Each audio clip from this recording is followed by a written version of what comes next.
Hey guys, it's Colonel Coffee here and we're back on Destiny Rise of Iron on the new raid Wrath of the Machine, and in this video I'm just going to be showing you the path that you take to get from the end of the Zamboni to the boss fight arena. Now the reason I'm bringing you this video is because the path that you take to get to the boss arena is actually really cool. There's a lot of different maze type things going on and it's a lot of fun just to go through them, because me especially, I love puzzles and stuff like this. So what you want to do is, once you've defeated the Zamboni, you want to drop off the edge of the wall and then obviously collect the two chests and the fragment that I showed you in another video. Then progress down the corridor and you'll get to this room here where you'll see a deep chasm type thing, and it'll have these platforms all the way down. It's kind of like the hole at the end of Prison of Elders when you go for your reward chest. So if you just take your time and make your way all the way down to the bottom, like I said, there's platforms to land on if you're unsure, so you don't take too much damage. But if you do, I'm pretty sure you'll respawn down the bottom anyway, or you'll respawn at the top and you can just keep retrying.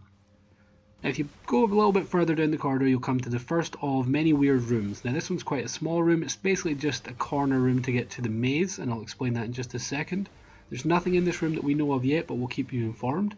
If you make your way down this corridor, you'll come to the maze room. Now this room is the first of many unique rooms.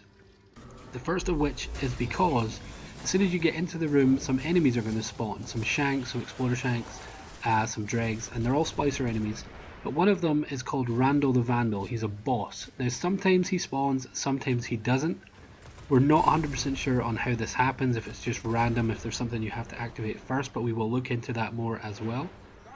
Now, what you have to basically traverse to the end of this room. The best way to do that is, if you're at the entrance, simply go straight all the way to the other end and then turn right and hug the right wall, and then you'll find the exit on the left hand side. Just keep that in mind and you'll be fine. Now once you exit the maze, you'll come to this room, which is another small room. It's going to be dark and red, and again, I don't think there's too much in this room. We have had a good look around and we didn't find anything. I'm sure there's a few Easter eggs here and there on the computer screens and stuff like that, but we're not too sure. And when you're finished in this room, you want to make your way into the next room, which is probably one of the more important rooms. To do that, just head to the north wall.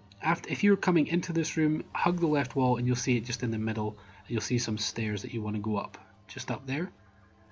Obviously I'm having another look around. I see this TV lighting up. I thought this was something maybe, but it doesn't seem to be so. Now when you get to the next room, this is again where it gets kind of exciting. The first thing you notice is this giant diamond in the middle of the room.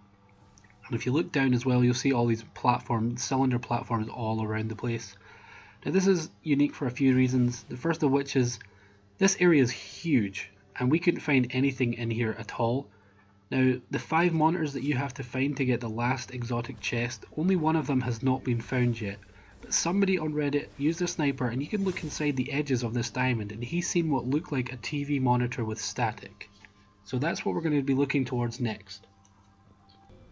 We think that maybe you can open the diamond somehow by activating something, and that's how you get the monitor, or it may not be that, but we're going to try it out a few times anyway. But other than that, there's nothing else in that room. So when you're ready to leave, the exit is just on the other side of where you entered. There is 2 doors, one on the left, one on the right as well, but they're not important yet. We're not too sure what they do, but again, we'll try and look into that some more. Now when you get into the next room, all players have to be at the door for the door to open. You then have to travel down a small corridor, and the next door, all players have to be there for that one to open as well. And then you get to this giant staircase, which in this room is even more fun. Like, it just looks pretty cool. There's this big building that you've just left, and then there's an even bigger one down below. Now I had a bit of fun here.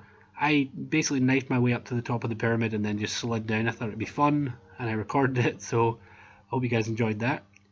Now all you have to do now is traverse down the bottom of the stairs and we can get into the penultimate room before the boss fight.